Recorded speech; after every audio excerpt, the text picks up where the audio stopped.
This is Angelo Pizzullo, manager of the Oral History Program with the Battleship New Jersey in Camden, New Jersey. Today is Sunday, November 24th, 2019. We're on board the Battleship New Jersey, and our interview guest is Jan Venturoso from San Diego, California. Mr. Venturoso served on board USS New Jersey during the 1980s commission as an electrician's mate. Welcome home, Mr. Venturoso. Thank you very much, Angelo. What is your current age? My current age, I'm 63 years old. Okay. Now, when did you enlist in the Navy? I was age 25, November of 1981. All right.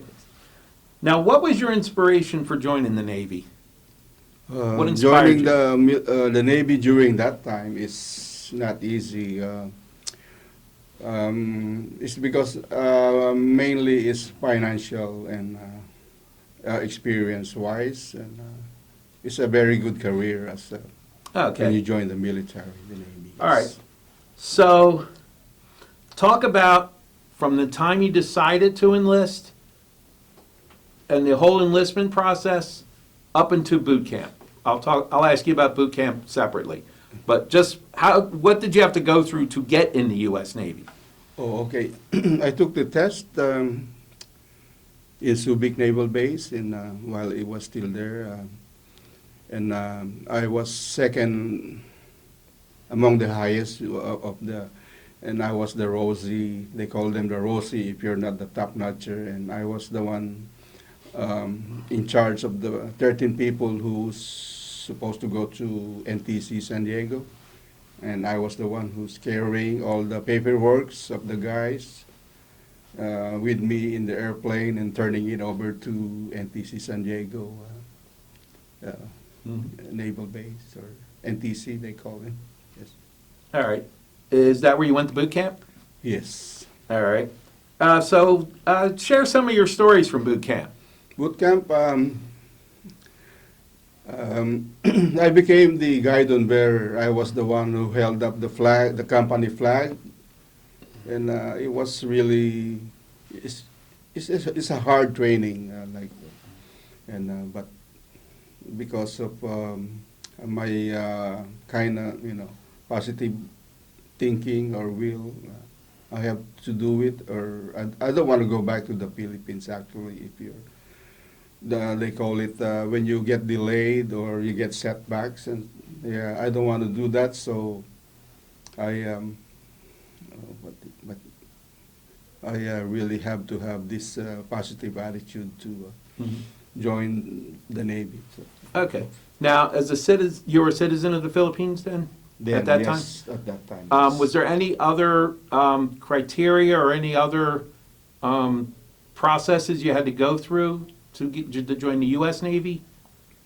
Actually, during my time, we were still immigrant during that time, the 80s, until we were told like maybe after 12 years we can apply for citizenship. But before that 12 years happened, I was supposed to go to Sasebo, Japan, and they processed my citizenship earlier. My command did it, and I have to do the command sponsorship, and I have to swear into San Diego downtown federal building, and that's how I made U.S. citizen. So you're a U.S. citizen now. Yes. Congratulations. Thank you. All right. So, any other boot camp stories? We'll come back to boot camp now. Boot camp? Yeah. Any other stories? Boot camp is really hard, but you have to really set your mind to be on that situation. Actually, be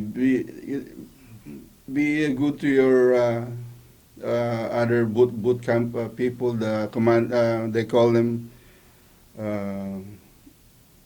What is that? The boot camp company commanders. Mm-hmm.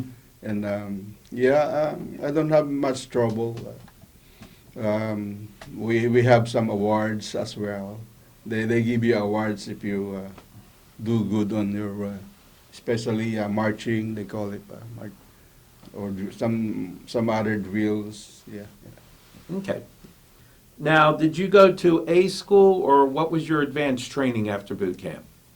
I didn't go to A school actually. Mhm. I was, they call it striker. I was on the deck division, Okay. and I just went straight to electricians, being an electrician's mate. So All right. Now, what was your first assignment after your advanced or after boot camp, or your next training? What was your first duty assignment? Um, I was on the fast frigate in Pearl Harbor, Hawaii, and Do you remember the name of that? USS Badger, FF 1071, the fast frigate 1071. And I was once made junior sailor of the quarter because of my. They said I'm All right. somewhat good, some guy. But then again, I have this. I had this hypothyroidism. I got that disease got me. You know, I became so skinny, and then I was treated at Tripler Army Medical Center in Mhm. Hawaii. Oh, interesting. And then, After I'll have to tell you a story about Tripler after the video. Now, what was just describe your everyday routine on the Badger and your job. yeah, our job mainly is to troubleshoot, and sometimes we do rewind on the motors. And I was a switchboard operator during that time. And the hardest thing we have to do there is to pull the big cables, really heavy cables for shore power. Mm-hmm. It's really too much for us. Nowadays they use the crane to lift the cables. It's not much of yeah. When you say switchboard, you're talking about what? The We we have like 3 or 4 switchboard to for this actually for forward and aft of the ship. Sometimes we just use the forward part of the switchboard. That's really powering up the ship, and the other 2 on standby. And Okay. yeah, Now, what was your assignment after the Badger? I went to tugboats for like a year or 2 years, and then, Mhm. and And were you basically doing the same kind of work on the? no, on we those were ships? actively towing submarines, other ships, aircraft carriers. We Mm. from smallest to the biggest ship, we towed them to the pier And where was that at? in Pearl Harbor. In Pearl Harbor. Yes. Okay. Now, after that assignment, what was your next assignment? And then I went to Long Beach. I think after that I went to straight to New Jersey. I was All right. stationed there in '89. So before, when you got your orders that you were being assigned to New Jersey, do you remember how you reacted to that? Uh, Actually, I don't know much about the battleship, so I don't have much any kind of good or bad reactions. But Mm-hmm. and then it's late that I heard that that was one of the most decorated ships.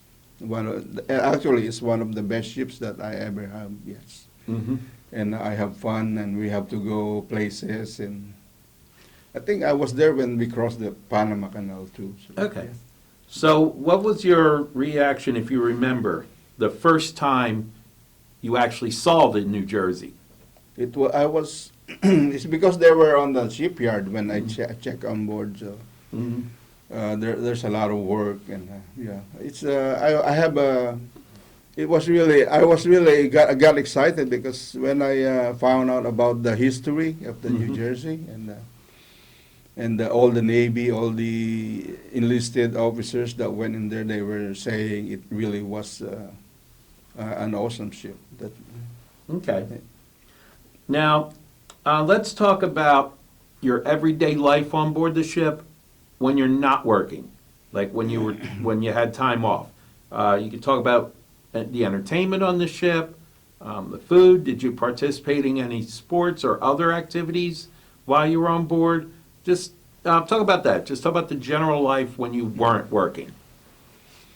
Uh, During the off time, we have we most sometimes we just watch movies. We have the old type real movies, the on the green box, Mm-hmm. the reel to reel movies.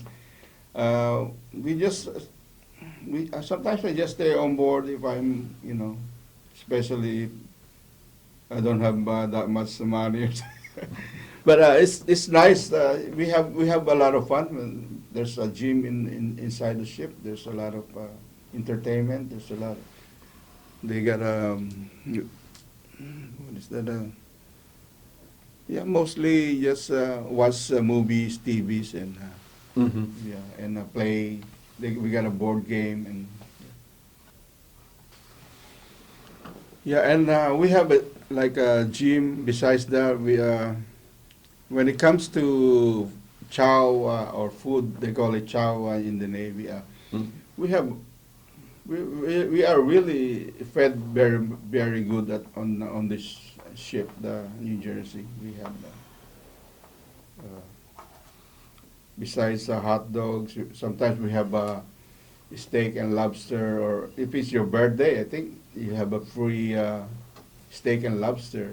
Actually, Mm-hmm. they give and. Sometimes we eat, they call it, the Filipino food, they call it gili-gili. Yeah, Filipino, it's like adobo stuff, things like that, yes. Mhm. And we have the regular Navy food. I can, it's been a while. Now, Uh, during the 80s, during your commission, the chow line, was it set up where one side was more entree and then the other side was more of the burgers and dogs or the what we would call fast food style? Okay. It's yeah, the other yeah, actually, yeah, there's two, there's they call it the fast line or fast speed line, they call it. The entry mostly is the one that's there's a lot of sailors on that side, and people who are going to watch on watch duty, they just go to the speed line and eat whatever, and yeah, it's really nice on the ship actually. Yes, All right. they feed us really good. All right. So now let's talk about, first of all, your main job on the battleship. Describe the duties of an electrician's mate and do describe in as much detail as you can remember. All right? Okay. Yeah, yeah. What we actually do here is we troubleshoot systems like interior communications, sometimes lighting, or even replacing light bulbs, and uh, from doing tool issue or tool repairs. But mainly, my job here is in rewind. We rewind a lot of big motors, like 300. The fire pump motors, they're rated at 300 amps, and they're as big as this. And inside of it is about this wide. And the wires are really hard to work on. So, but and yeah, especially during the '88 year, we had a problem with our fire pumps. They got flooded and they get burned, and we do a lot. That's the hardest thing. Now, did you have to do any inspections for when sailors or officers brought their own electronics on board? Did they have to pass through you? Or? Yes, we do. Actually, I work once at the tool. They call it tool room, where we issue tools, and we have the what is this? We inspect whatever personal tools they have. They bring on board. We do. They call it PMS, plant maintenance system. We have to tag it out so that they will be safe to use. We check them, like there's an annual or A1R or They have S3 semi-annually, or yeah, that those type of inspections. Yes. Okay. And you also mentioned when earlier in the tour that you worked some of the transformers down in the engineering spaces, correct? Yes. Describe that duty. Um, mostly we have PMS. We do the yearly. They call it A1R or A1 regular yearly. The switchboards, especially, they call them. We have to rack them out, take them out of the panel, and clean and inspect. Sometimes we find anything to repair, we just fix it. Yeah. And yeah, those are really dangerous. We have to be careful, make sure we have the tag out system on the process. Everything CEO has to approve those maintenance. Okay. Now, the wiring on the ship is very complex. Yes. How would you be able to trace if a wire was bad? If the we have this instrument called the megger. We check the continuity of the wire, or if the wire gets bad, it's got a bad reading on the megger. We call it megger, the thing that you crank. And we have this tester. What is the name of the tester? We have to test it by ohmic value. Mhm. Continuity and ohmic value is Okay. And the process, if you had to replace that wire, we have to actually, like, if there's a cut on excuse me, on the wire, if there's no continuity, that means we have a bad connection in between. So we have most of the time we have to replace the whole cabling system. Yeah, replace run. They call it running. Run the cable from forward and aft. Or yeah, that's we can't just repair the cables because it's not good just to repair. We have to replace it, not repair. okay. Any other electrician duties that you can remember besides what you already talked about? Besides,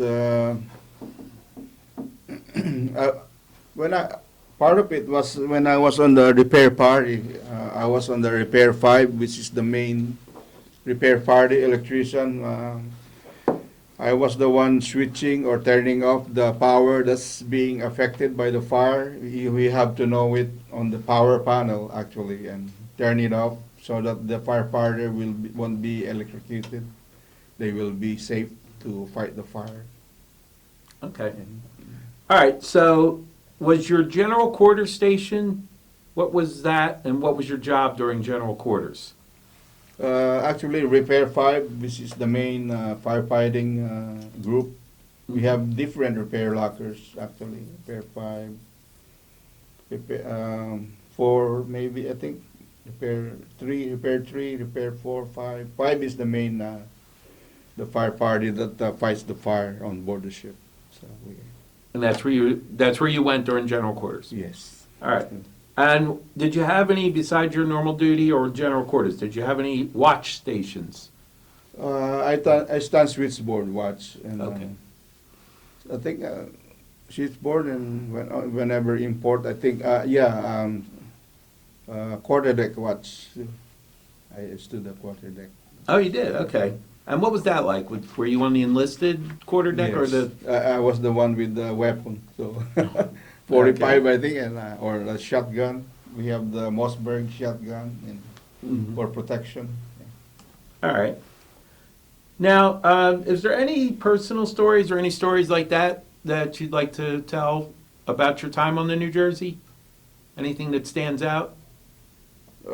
Really, when you're on board the battleship, it's different from being on just regular fast frigate, or when I was on board the Maquis, the AS, the submarine tender. It's really different because the people are friendly, meaning because they know the ship is historical, or it's like ambassadorship. That's what. Mm-hmm.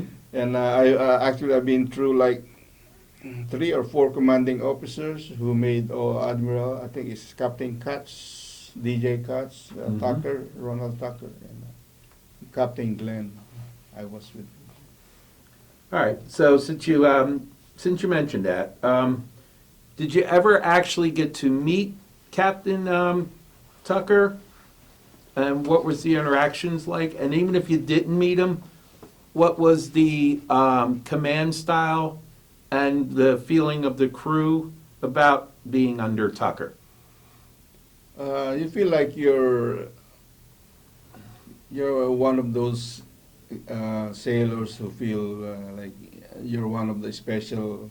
It's not that really special people, but I don't know what to say. It's the feeling is different. You know that, especially you know that these commanding officers will make a rank, Mhm. and it's really being like they are the ambassadors and you work with them and showing that the ship is really up to par from the other ships because you have the way and yeah, Mhm. being part of that ship is really something else. Now, you did mention we're going to talk about some more specific time period. You did say that you were a part of the Australian bicentennial cruise. What was that like for you and for the crew to be in Australia for so long and know 4 months. you're representing the United States? Yeah, actually, we went there for 4 months. We went to mostly all of the Australian ports, Perth, uh, Tasmania, to Brisbane, Mhm. Sydney, and we had this during that bicentennial day. We had the New Jersey crew on the parade on the street, led Oh. by I think Captain Katz was our commanding officer. Oh, during okay, that time, yes. yeah. All right. Which leads me, we'll go back to the Australia question, but let me take a step back. You served under Katz. Yes. All right, you served under Tucker. Yes. So what were their similarities and differences as commanding officers that you can remember?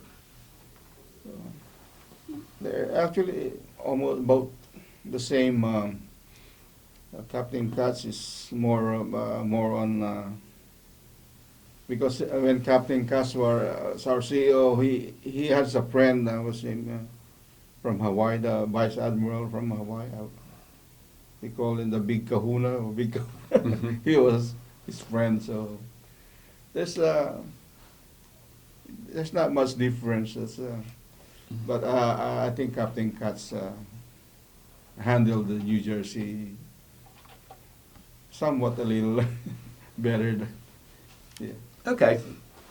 Now, during the Australian visit, were you part of the crew that had to repaint part of the ship because of some Greenpeace sabotage or graffiti? Did you ever hear about that? I think I was, yeah, when they were protesting on the on the harbor. Mhm. I think we did some parts of the painting on the hull, or yeah, when they I don't know if what you it's not sabotage or vandalize. Or It was something. graffiti. Graffiti. Yeah, that's a better word. Yeah, I think we did some painting. Mhm. All right.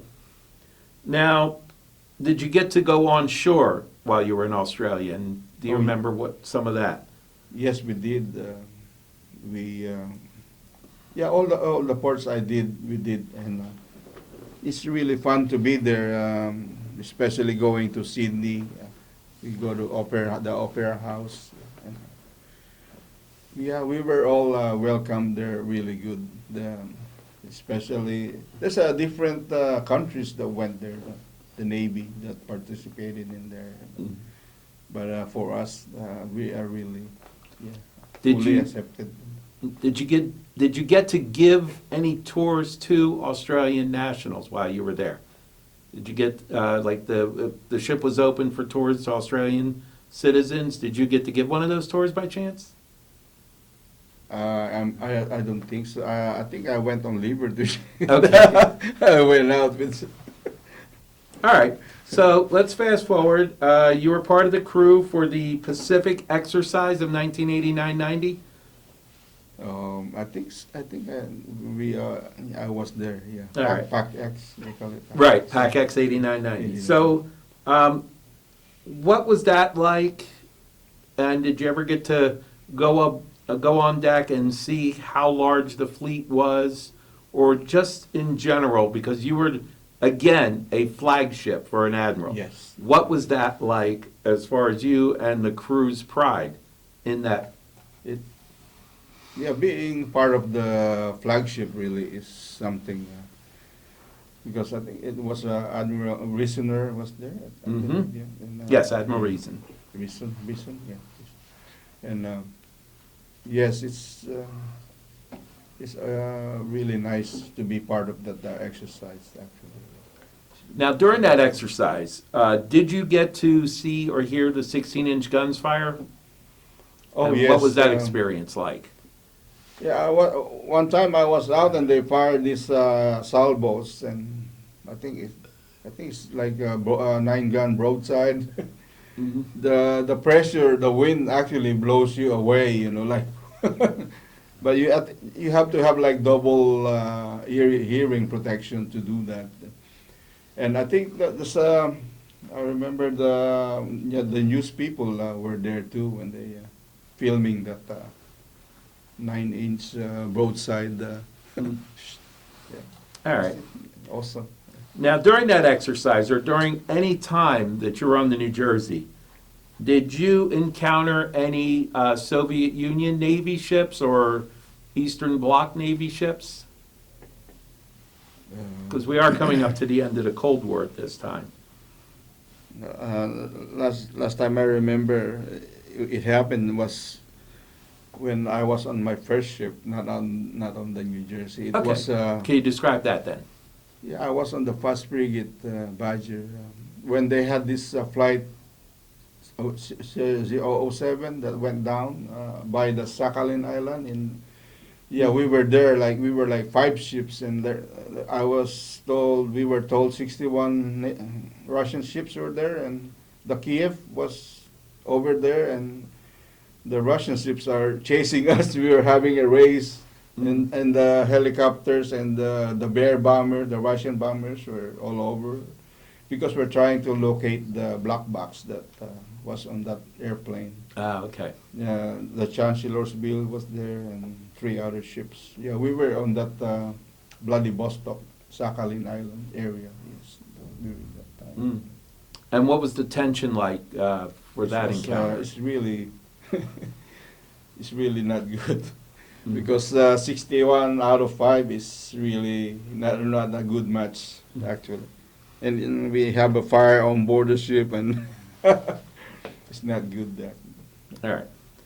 Now, were you part of the decommissioning crew for the battleship New Jersey? That part I missed because I was transferred to the USS Maquis, Okay. submarine tender, All right. AS-41. Oh, okay. Actually, the gentleman we talked to yesterday was also on the McKee, Oh. earlier time. Okay. All right. Now, we're just going to talk about some general questions here, mostly focusing on New Jersey, but other ships also. Okay. What were some of the ports of call that stand out to you, and do you have a personal favorite? Subic Bay. Mm-hmm. Yeah, we were there. I still have that plan of the day when we went in Subic Bay. It's really you get to go home with your family because that's where I was in Olongapo City in Subic. So it's Okay. really. All right. Any others that you can think of? Hong Kong, Singapore, maybe. All right. Yeah. Now, you did mention you traveled through the Panama Canal with the New Jersey. Yes. What was that like, knowing it We barely were fits? side by side. We were inch. I was told like about this much distance between the because the Jersey is wide and the Panama Canal is. Yeah, they told us it's really close to hitting the what do you call that, the pier? Yeah, the locks, right? The locks. Yeah, Okay. Yes. Yes. All right. Now, did you ever cross the equator, and did you go through the shellback ceremony? And describe what that was like for you. Oh, actually, I have a golden. They call it the golden shellback when you cross twice, back Mhm. and forth. And I was, uh, I don't know, happy or because I have this is my first time to because of I was a polywog and then being on the New Jersey I was able to to retaliate on the polywog. So you were already a shellback when they had the ceremony on the New Yes, Jersey. I was a shellback already. So you got to dish it out this time. Yes. What ship were you on when you went from polywog to shellback, and what was that ceremony like being dished out on? Yeah, I was on the fast frigate actually, the Badger, when we crossed the equator, and I remember when I was on the Badger, it's really hard. You have to crawl around the ship on the main deck. You know, I have this raw oyster hanging in my mouth, and you have to. They call it the chute, the plastic chute, full of whatever in there. You have to swim in there, and you get wet. You get hit by the shillelagh. They call it the cut off hose. Hit in the butt. And yeah, you have to dig your face in the royal one, the one with the big tummy. It's fun, but it's just I hope the Navy will bring back that tradition. It's just for fun and for yeah. Yeah, okay. Now, what other assignments did you have after you departed to New Jersey? You said the McKee. What was your duty stations and your jobs on the McKee? Was it you're still electrician's mate, or did you We move over to a new job? I went to RO office where I was the one ordering parts for the submarine, and whenever they need services, I was the one calling the companies for like if they need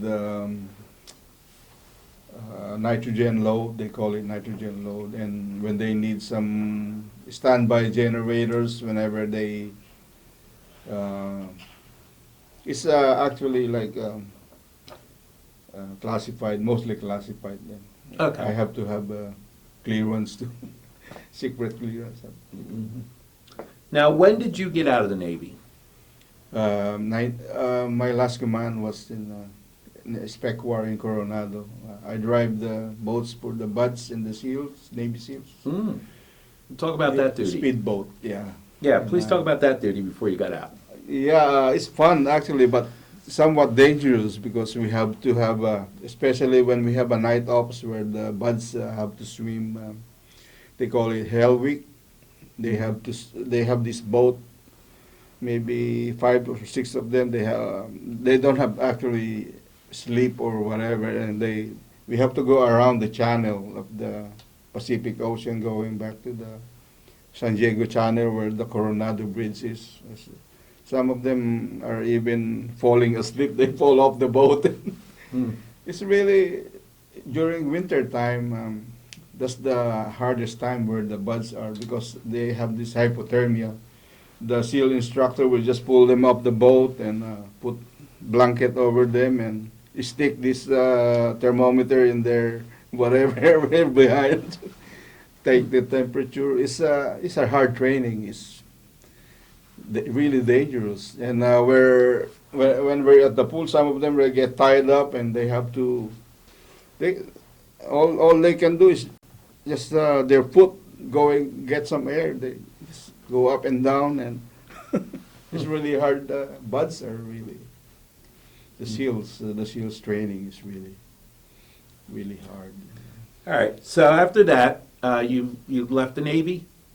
Yes. Did you retire from the Navy? Did you do? I retired. So you did, I was 20 years. 20 years? Okay. Served 20 years. All right, and when did you get out of the Navy, and where did you discharge?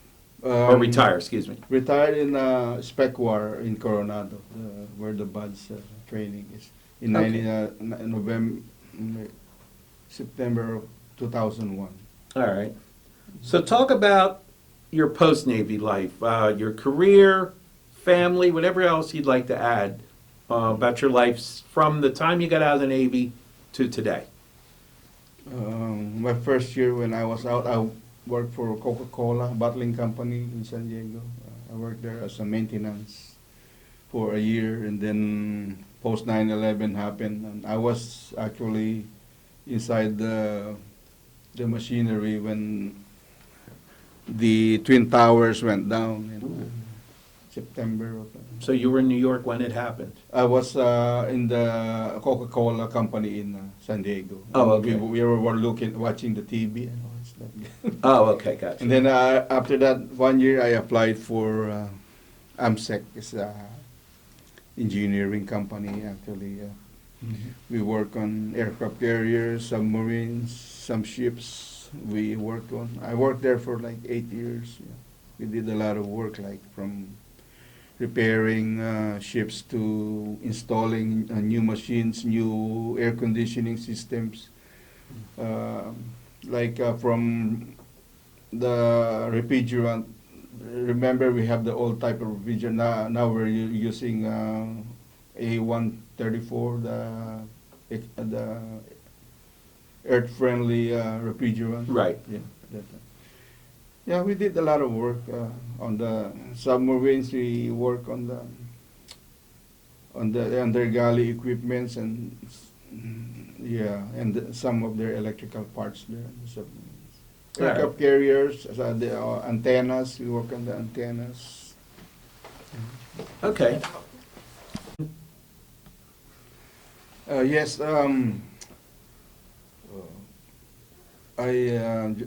When was that? I married my wife Christina when was that 1980? I forgot. It's a long time ago. 83 December. Yeah, I met her in the Philippines.